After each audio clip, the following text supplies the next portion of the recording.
आधार देण्याकरता असतो। अध्यात्माचं तसंच आहे, विज्ञानाचंही तसंच आहे।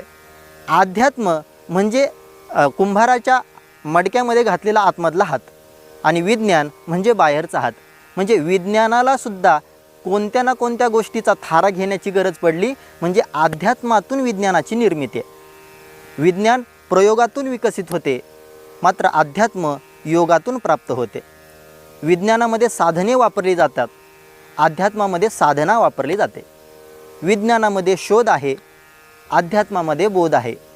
विज्ञानामध्ये शक्ती आहे, अध्यात्मामध्ये भक्ती आहे।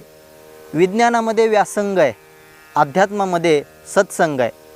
विज्ञानामध्ये प्रकल्प आहेत, अध्यात्मामध्ये संकल्प आहे। विज्ञानामध्ये प्रपंच, अध्यात्मामध्ये परमार्थ।